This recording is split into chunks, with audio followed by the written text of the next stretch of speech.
In Argentina, citizens began one of the largest protests yet against the libertarian government, demanding adequate funding for public universities. Palestinian Ministry of Health confirmed that Israeli occupation army has killed 337 Palestinians since October 7th. And in the United Kingdom, the parliament approved the government's plan to deport asylum seekers to Rwanda.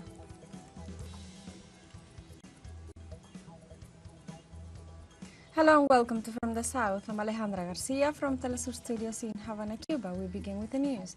In Argentina, university students mobilized together with teachers and former students in rejection of the fund cuts promoted by Milei's administration. The student movement of the University of Buenos Aires, along with other public and private institutions, began to gather at different points of the capital. University movements and other social organizations are taking to the streets all over the country to defend the public university against the cuts promoted by President Milei. In different parts of the country, concentrations have already begun, while mobilizations in defense of the public higher education will reach their peak this afternoon in the capital city.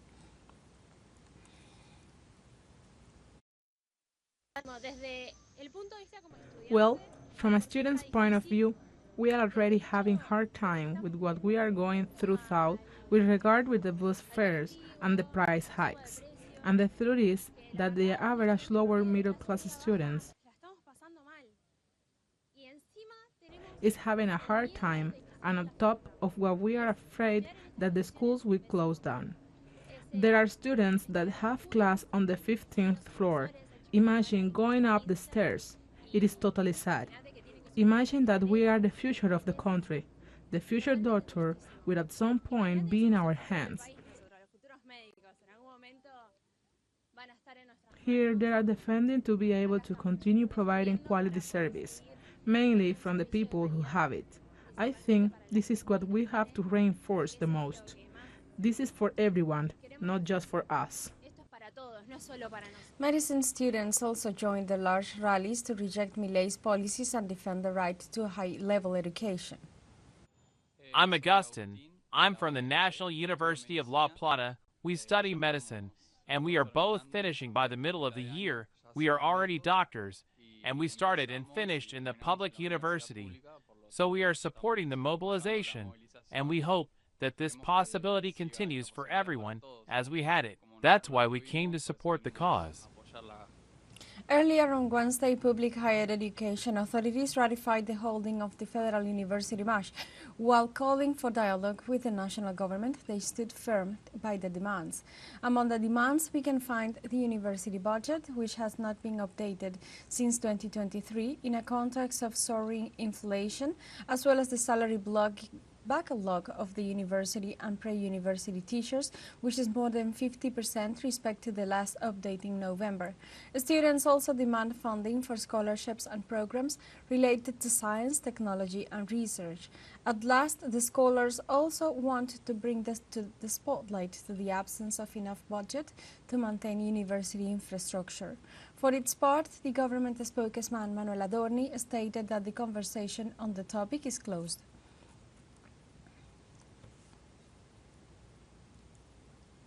Hours earlier, the president of Argentina, Javier Milei, called for a national broadcast in which he congratulated himself for the budget surplus of 0.2%.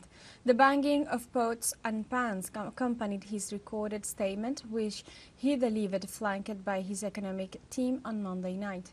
He then read a series of macroeconomic data with which he intended to demonstrate compliance with the goal of the monetary fund. In addition to the spontaneous protest, experts have commented that this alleged win rests on the 43% adjustment of pensions, 92% of medicines, and the historic cut that will take the university students to the streets on Tuesday.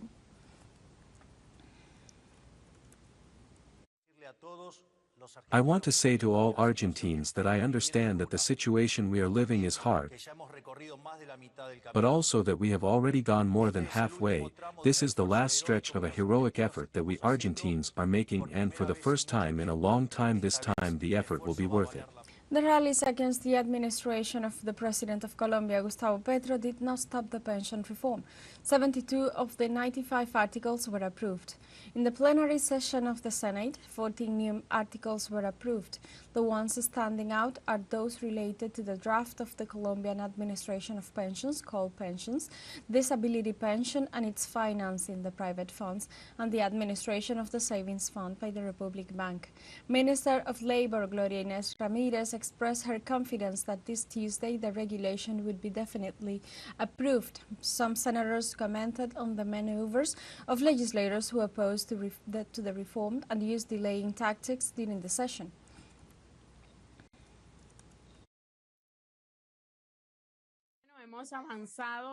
We have made progress on Tuesday in the approval of 72 articles, including the new article related to the administration of the savings fund of the contributory pillar under the Republican Bank.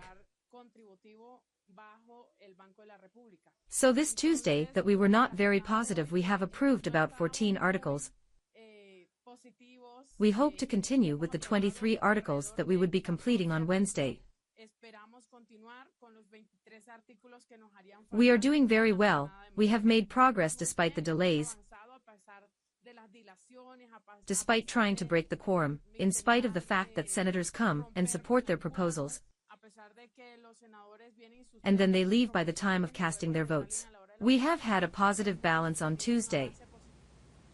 Iranian and Venezuelan authorities held a meeting in Caracas to strengthen strategic relations between the two nations. Venezuelan President Nicolás Maduro described as excellent the bilateral meeting.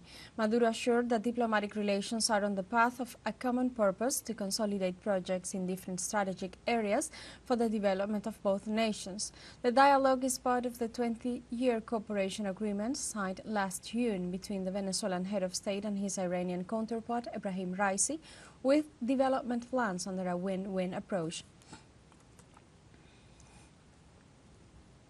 The Chamber of Deputies of Mexico approved on Monday, in general and in particular, reforms to create the Welfare Pension Fund.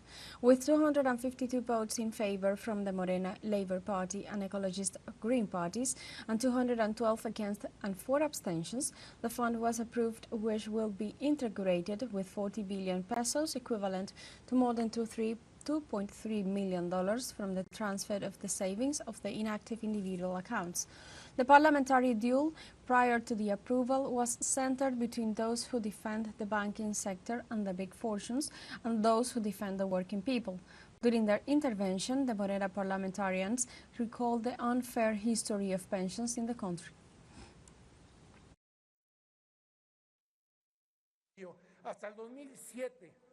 With Ernesto Zedillo until 2007, with Felipe Calderon, the pensions of the Mexican people reached up to 30%. This means, I will put it easy so that the opposition deputies understand me,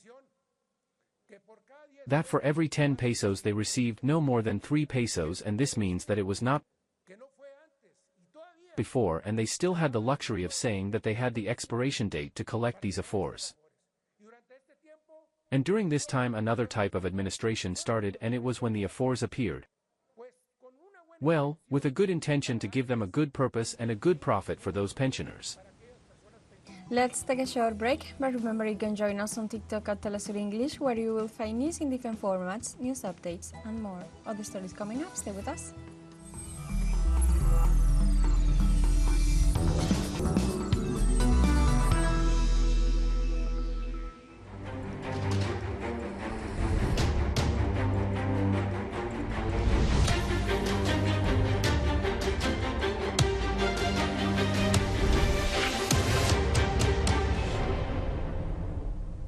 Welcome back.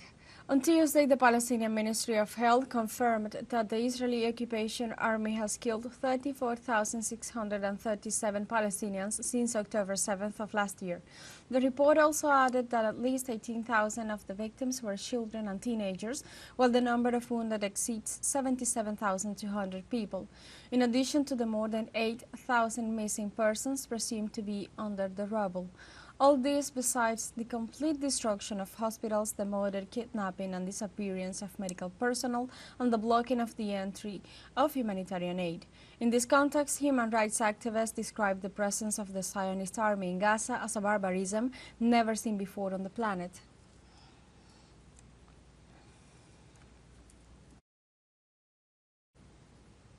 According to latest data from the United Nations Office for the Coordination of Humanitarian Affairs, the World Health Organization and the Palestinian government, as of April 21st, the Israeli attacks on Gaza have left a remarkable devastation with high damages to the population and the social infrastructure.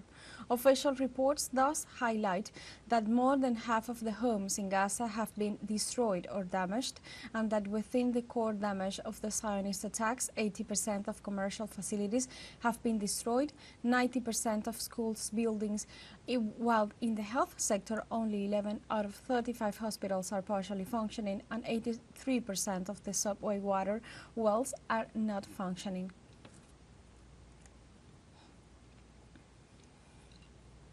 In Palestine, Gazans who have returned to Khan Yunis give an account of the state of destruction left by the Zionist troops. Hundreds of Palestinians weep over the ruins of their homes, not knowing where to take refuge. We are inhabitants of the city of Hamad. We have returned to the city of Hamad to see what state it is in now and the magnitude of the destruction committed by the Jews. With the siege of the Jews, we left in great fear. My brother was trapped. We moved to Rafah. I have no shelter or house where I can go. I beg you to find me a place to live, a house, a caravan or a tent to take refuge in, because I have nothing left. I saw my room destroyed. I cried when I saw the destruction. An investigation by 3 independent institutes reiterates that there is no evidence linked to the United Nations Agency for Palestine Refugees in the Middle East, UNRWA, to terrorist organizations. The initiative, led by the former Foreign Minister of France, Catherine Colonna, in addition to certifying that Israel did not provide any evidence of its allegations, also proved that every year the agency shared its list with both host countries and the United States, and since 2011 Israel has never reported any suspicions based on them. The announcement coincides with the resignation of Aaron Haliva, Israel's military intelligence chief and one of the driving forces behind the allegations that cost the lives of more than 120 aid workers.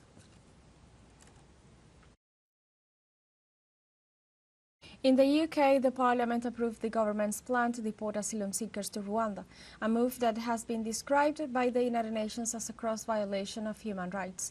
Lawmakers included a series of amendments that the House of Lords voted favorably on.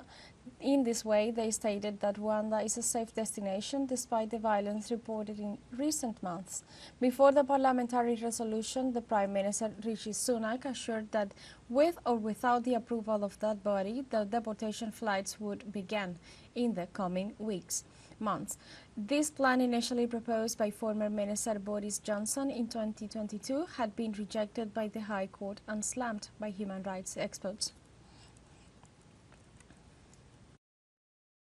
Once the processing is complete, we will physically remove people.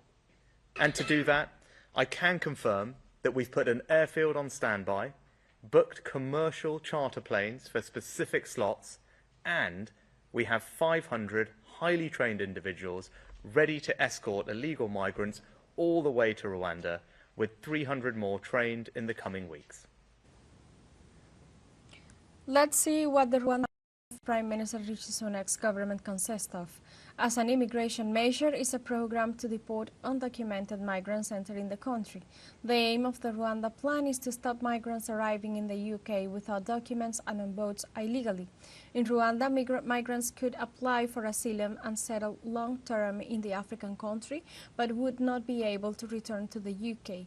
The Rwandan government said the migrants would be entitled to full protection under Rwandan law, equal access to employment and enrollment in health and social care services. In this sense, the British government is also looking for other locations in Africa and Latin America to send its undocumented migrants.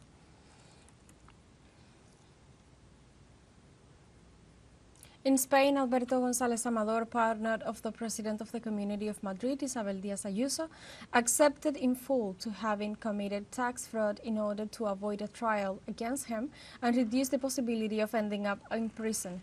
The lawyer of Díaz Ayuso's partner issued a document in which the accused would accept a sentence of 8 months for committing 2 tax crimes and the payment of a fine of 520,000 euros. For its part, the Spanish Public Prosecutor's Office rejected the first proposal of assumption of guilt, as the Public Prosecutor's Office intends that González Amador's defense admits another crime for failed documentation, based on the alleged use of a false invoicing scheme. We have a final short break coming up, but before we invite you to join our WhatsApp community for our English-speaking audience, you can scan the QR code on screen to join directly and share the link to reach more people. Constant news coverage of Latin America and the Caribbean, as well as the rest of the world. Stay connected and informed with teleSUR. Final short break. Don't go away.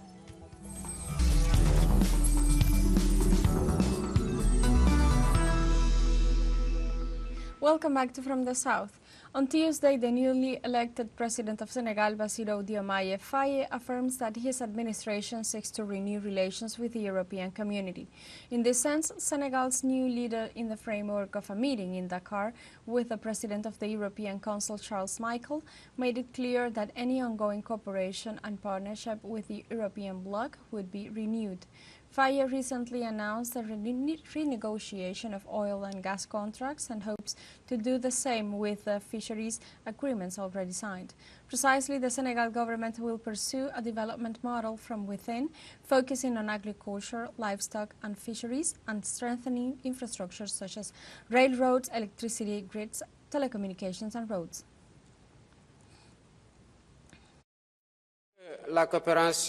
It is true that cooperation is dense and multifaceted, but together we want to build a partnership that is rethought, renewed, and enriched by a shared vision of a fairer international order that reflects the realities of today's world.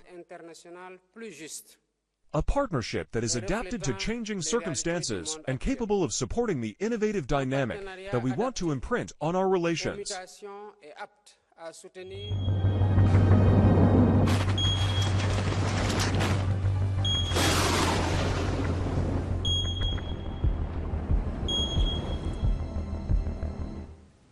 In China, at least 4 people have died and 10 are missing following heavy rains that have lashed several regions of the southern province of Canton in recent days. 3 deaths were recorded in Shaoqing City, one of the areas where search and rescue operations are still ongoing, which also include the cities of Shaoguan, Canton, Huijian, and among others. The 4th fatality is a member of the rescue teams who lost his life in Shaoguan City. The rains have forced the evacuation of a total of 110,000 people, of whom 25,800 have had to be urgently relocated.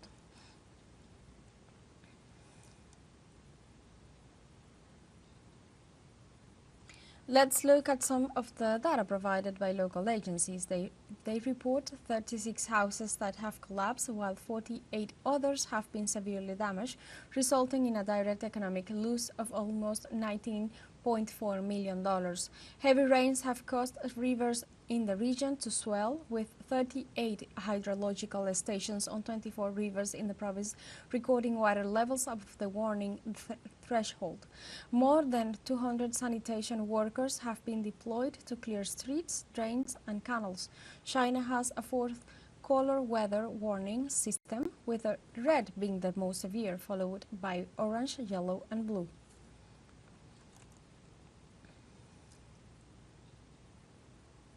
The Nelson Mandela African Boxing Cup ended in South Africa, where 25 boxers from the continent were crowned champions. In the International Convention Center in Durban, hosted the inaugural Nelson Mandela African Boxing Cup from April 15th to 21st, with the participation of 164 boxers from 42 22 African countries.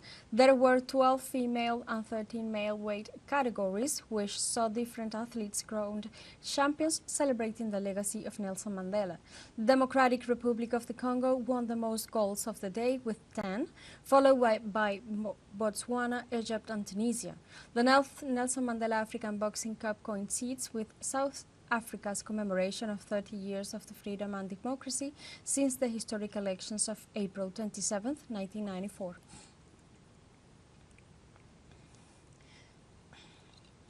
On Tuesday, the Vice President of the National Institute of Sport, Physical Education and Recreation, Amar Venegas, confirmed that Cuba will attend the Paris 2024 Olympic Games with the aim of staying at the top of the medal standings.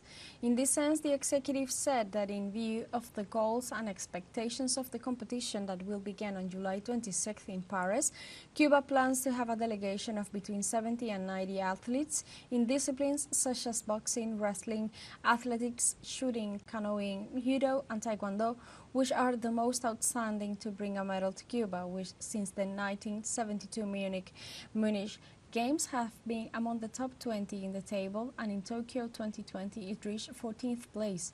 It should be noted that so far the Cuban delegation has only 35 athletes qualified for Paris 2024. Less than 100 days before the start of the Olympic Games in Paris, the world of sports and culture are coming together at the Louvre with the opening of the new Olympism exhibition. Coinciding with the United Olympic Games celebration in France, the dancer Mehdi Kerkouche has choreographed a fitness circuit that takes participants around the museum trying out different exercises. In this way, visitors can participate in sports and yoga sessions amidst masterpieces of antiquity, while the Louvre gets radically into the spirit of the Olympic Games. We have come to the end of this news brief, but you can find these and many other stories on our website at telesurenglish.net and join us on social media, Facebook, X, Instagram, Telegram and TikTok. For TeleSUR English, I'm Alejandra Garcia. Thank you for watching.